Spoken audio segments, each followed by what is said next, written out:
in the US, I went to an Asian market that sold yam. Yeah. They actually weigh the yam for you. So they weigh instances where they actually the slice apart for you, they weigh and then you pay for it, and then you go down. Like I'm saying, wow, I'm in Ghana here. When I want to buy yam, I get a whole tuber. Yeah. We need a serious big irrigation system. That's the center pivot system, and it will cost a lot. And also transporting it to where the farm is located, it also costs a lot.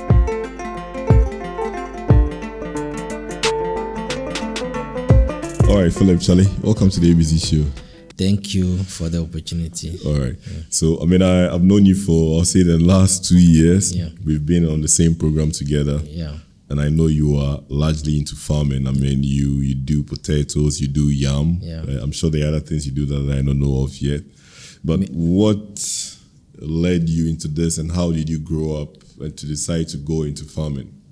Okay, so my farming background traces back when I was 8 years old. Wow. And I usually have the passion to farm. So, in fact, school was not one of my one of things I wanted to do. So every day I'll cry and follow my dad to the farm, and my mom will always pull me to the school. So I started at 8 years to beginning having my own smaller farm. Okay. Whether I'm able to farm or not, but my dad would always do the farming at the end of the day, and the harvest will become mine. Okay. And then whatever I want to use it for, and I will use it. Then when I became 13 years old, then I was in JSS, so I have my own soybeans farming. Okay. Where I use the proceeds to support my education, and I do goat rearing as well back then. Whoa. So until I came down to Accra, that was in 2011, that I stopped some of those things. But when I was even in SS, I was still doing the farming then.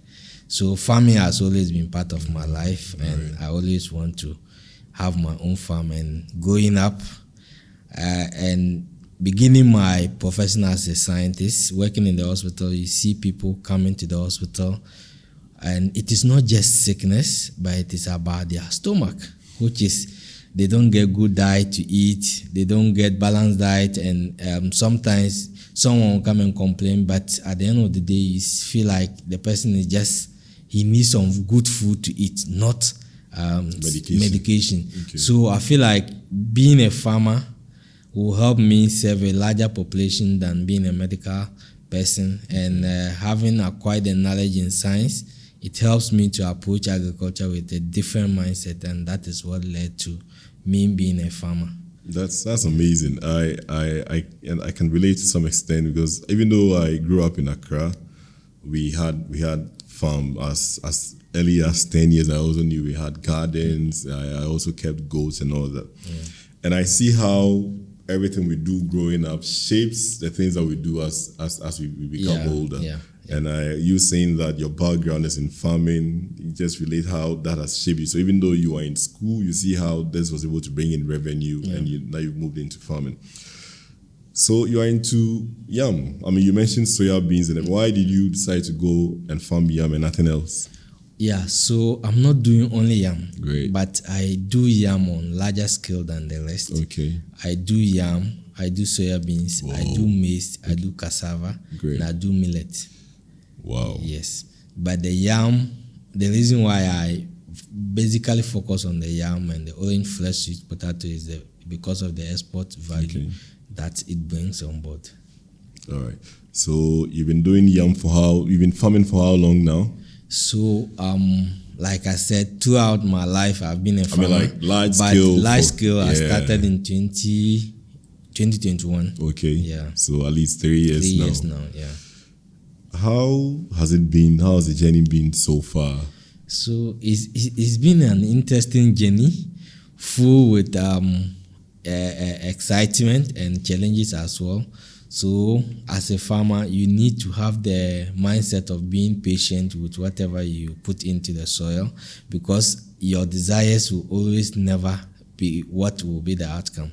So I always expect to maybe sometimes you expect to get a good yield, but at the end of the day, it's not what you expect, it's what you have. So sometimes you can cultivate as much as 20 acres, but the harvest will not be equal to whatever you put in. But interesting, it has been a lot of helpful to people that are my customers and the entire community that I do the farming. Sometimes it puts food on their table as I create some sort of employment to the community as well, and that is my joy. All right, I like that. You export the yam and the potatoes. How do you ensure that you are meeting the international standard of quality that they are looking for in an international market? Okay, so before you do export business, so there are protocols that the export market will give you. Okay. Because if you don't meet their criteria, they will not even accept your product. Okay. And sometimes before you export, you have to have the phytosanitary certificate. That is from the Plant Protection Regulatory Service Department of the Agriculture Ministry. So once you get that, that means you have, just like FDA, you have to send your product for them to test whether the product is organic or not. You know, export market is interested in organic food or organic products. So once it meets their demand, it is now also up to you to ensure that whatever you send out, it meets that standard. So by doing so, you have to follow the laid down procedure. That is, and we, our slogan or our mission is not about just producing food, but to ensure that it is quality and is able to provide a nutrient that every consumer need to have to fight against malnutrition, which is our main option. So all the time we try as much as possible to go 100% organic without using chemicals, and that alone is what helps us to meet the international market. That's great. I mean, we've had organic conversation here in the early days when we started the podcast. Yeah. But you mentioned about the certificate that you are required. What certificate are you required, and how long will it take one to get this certificate? So roughly it's supposed to take like 10 working days. But you know, in Ghana, as we are, sometimes it can take you as long as 1 month, but it will surely not go beyond 1 month. All right. Yeah. All right. That's fine. So now let's talk about yield, because I heard you say you could actually plant 20 acres, but the yield might not actually show that you put effort into 20 acres. What are some of the factors that influence the yield of yam? So basically, it's the rainfall pattern. Okay. So especially yam, when the rainfall is good, you will have a big size of yams.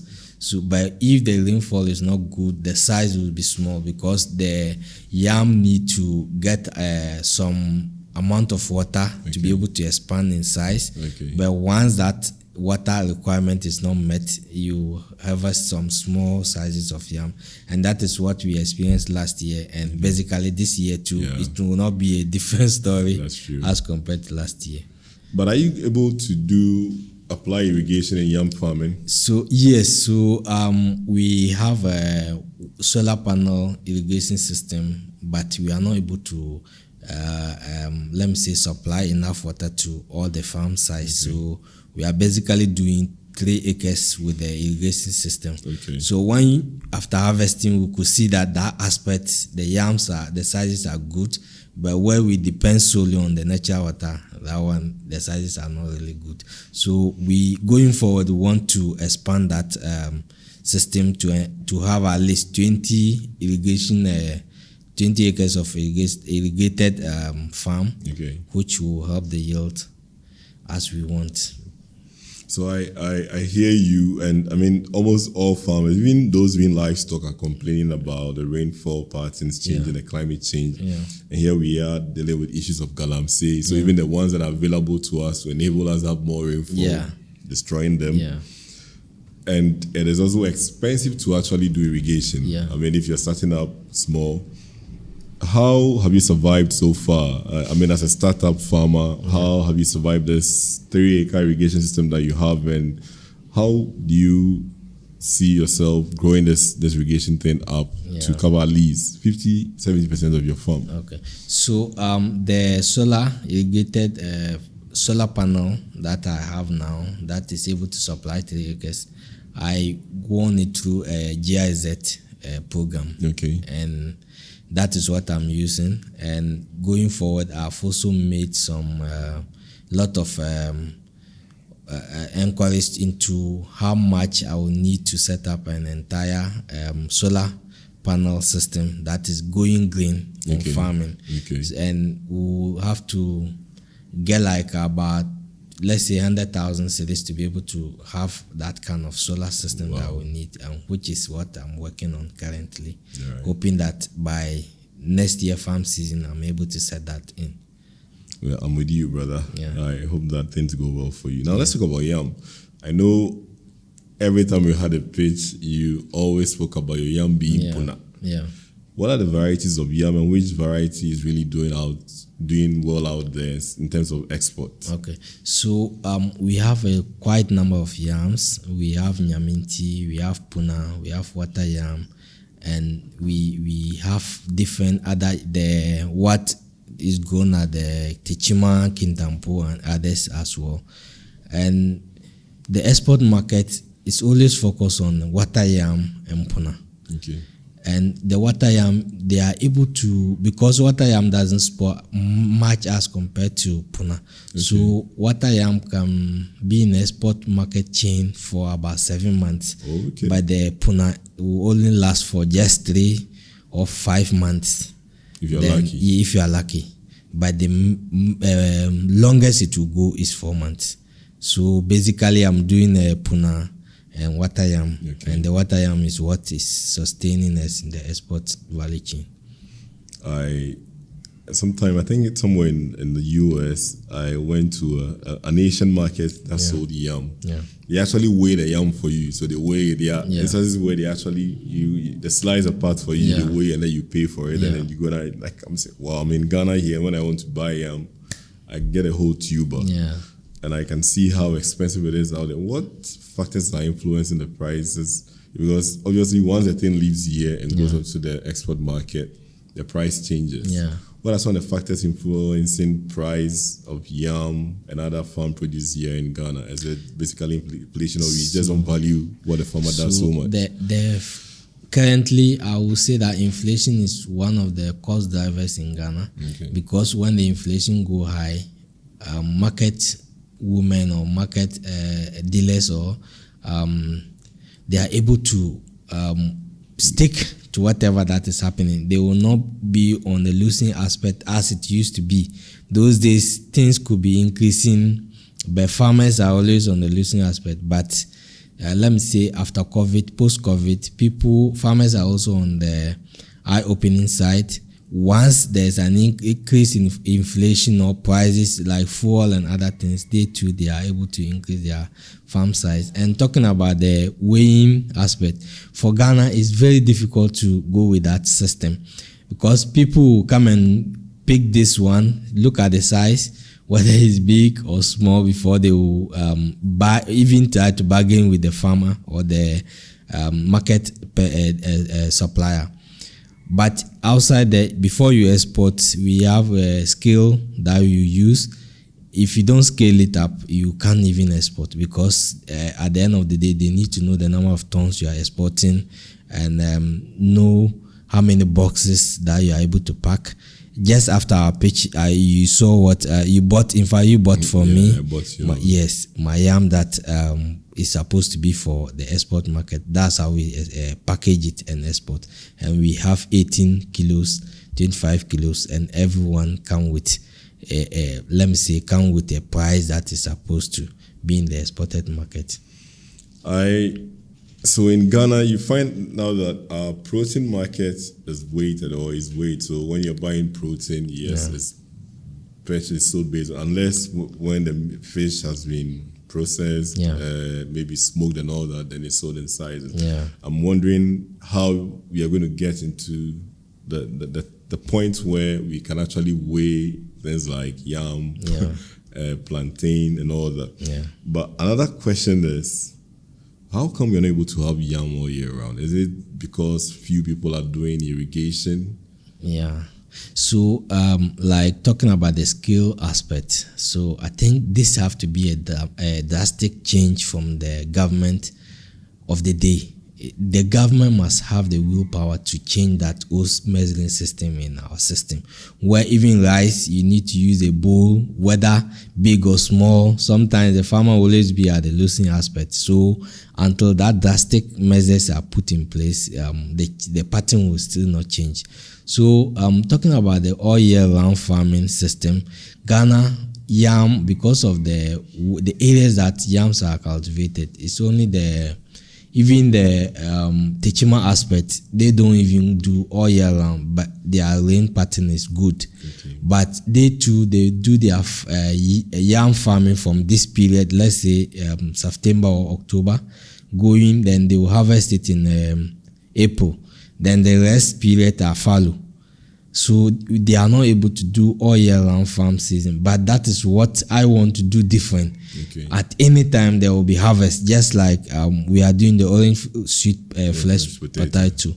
Because once you have a good water system, and all my lands are connected to a good water bodies where we can do irrigation, all we need is just to set up the irrigation system, and we are able to do all year round farming.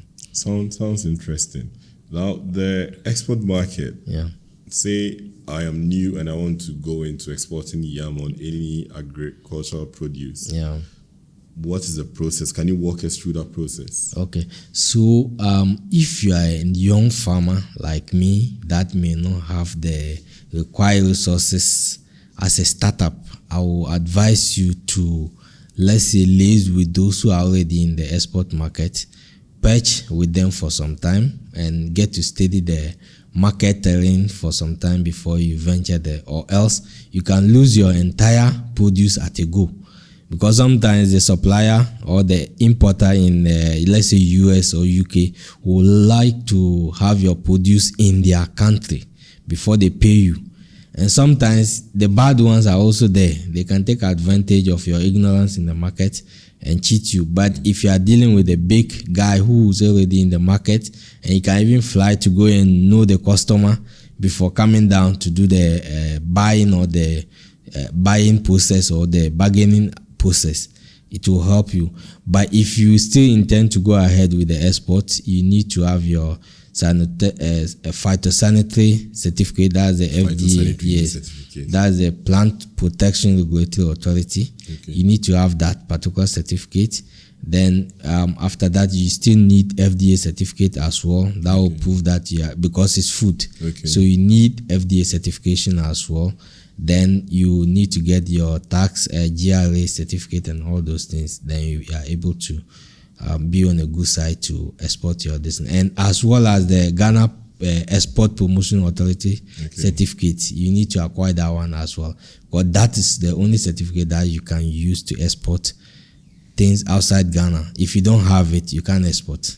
All right. Yeah. What are the main countries that you exporting to? How did you get into this? How did you establish that link that gives you access to these markets? Okay. So for now, we are exporting with to US and UK, and it's through Ghanaian, a Ghanaian friend who is in UK and he needed it, and he has a customer there already, so he was the one that connected us. And I'm doing that with a partner, not me alone, because I'm not able to meet. The volume is high. I'm not able to meet it alone. So if I'm greedy, I'll lose that customer, because the time they will put the request, I'm not able to meet. So once I'm not able, I always shift it to the one who is able to. Then at least you get a commission or something from it, and it's helping. I hear you very loud and clear on the need for partnership and the fact that you don't need to have it all to start, especially if you want to go into export, and how tagging along with the big boys will make it easier for you. Yeah. So what are some of the challenges and opportunities on this international market? Have you lost any package before? What has your money delayed? Has it affected you in any way? What are some of the challenges on? So everything comes with good and bad. Even parting with the big guys, sometimes you can still lose money because the customer can pay the person, but the person to pay you can also be another issue. As we are talking, I have someone who is owing me for almost 1 year now, and she is always giving me excuses. So fortunately for me, I was being smart, so I had the contact of the importer. So I was able to call that person, power pressure on the person, and the person was able to hold the lady to pay my money. And that was how, and even with that, it took like 7 months for me to get what was due me. So if I didn't have the person contact, that money could have gone by now, because I don't also know where exactly she stays. You see, because she is a big person in the market already, she doesn't even need to come to Accra before the yams are taken outside Accra. Yes. I hear what you say about, even though when you partner with other people, there could still be challenges. And this reminds me of our class where we talk about having basic contracts, how some of these things will come in and help. Having a contract is one step. It doesn't mean that there won't be challenges. There will still probably will cost you more to deal with it legally. Are you doing any form of value addition in terms of the yams that you're producing? Are you selling everything raw on the market, so you're doing some value addition? So my wife is a caterer, and being a caterer, she's able to exploit what she can do with the other the rejected yams or those that are not good for market. So she has started with yam gari, and it tastes nice, especially for those who want to fight against diabetes and other stuff, and those who have vitamin A deficiency and others. When you taste it, it will help you. So that is one of the value addition we are doing currently, and maybe going forward we will add other things like the yam fufu and other things. But for now, it's the gari that we are still doing.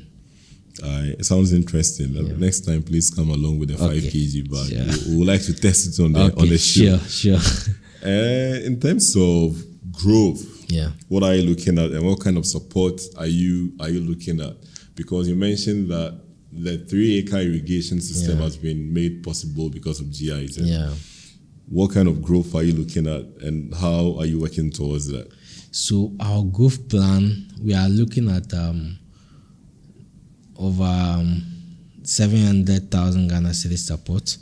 And we are basically looking, because we have the farmland already that we don't need to pay anything for it, but because of the way the rainfall pattern is, let's say, is being challenging over the years due to the climate change, we need a serious big irrigation system. That's the center pivot system, and it will cost a lot. And also transporting it to where the farm is located, it also costs a lot. And because we don't also want to do anything fuel, we need to set up an entire plant.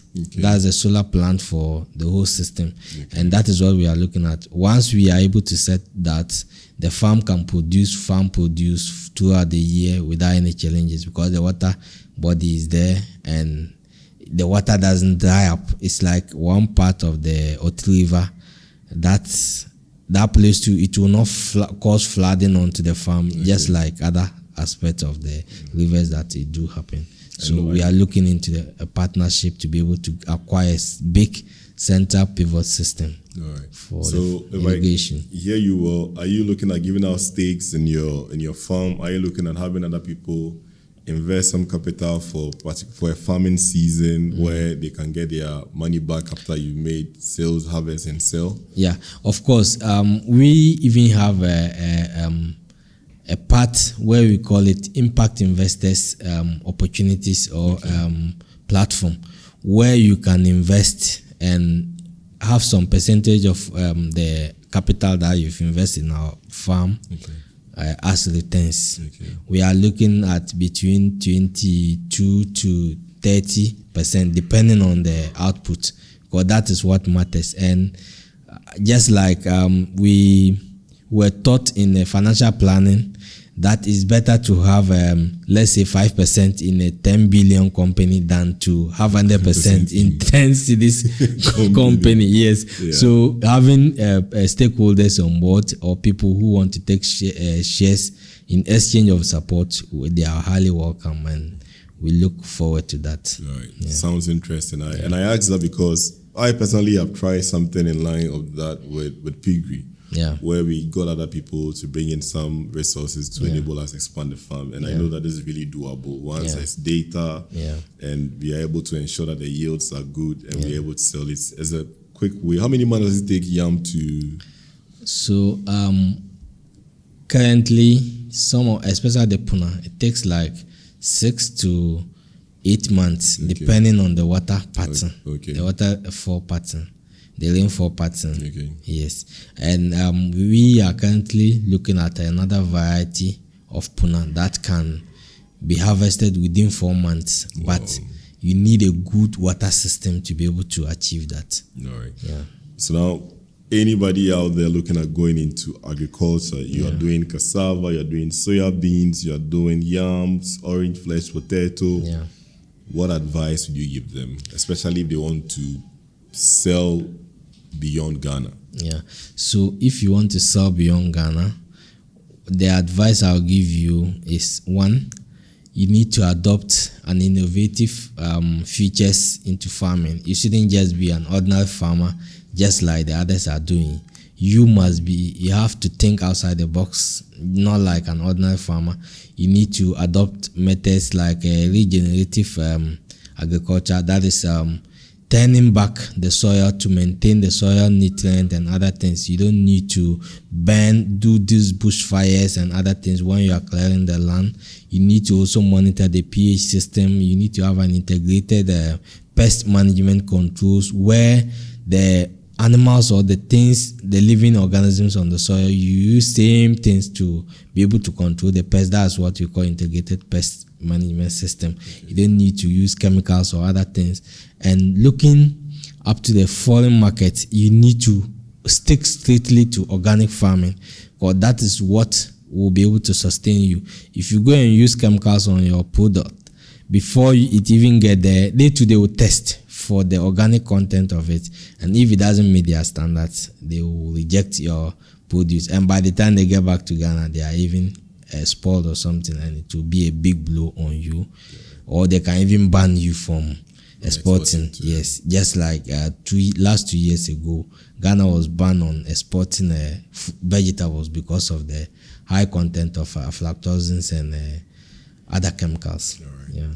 All right, Philip, Charlie, I'll say a big thank you for coming on the show. I know it's been a very brief conversation, but I also believe that the future is like bright for all of us who are in this startup space, and especially those in agriculture, because for me, I see that agric is the way on the continent and within the country. So keep up the good work, and thank you for coming. Thank you too for having me. All right, bye. Bye.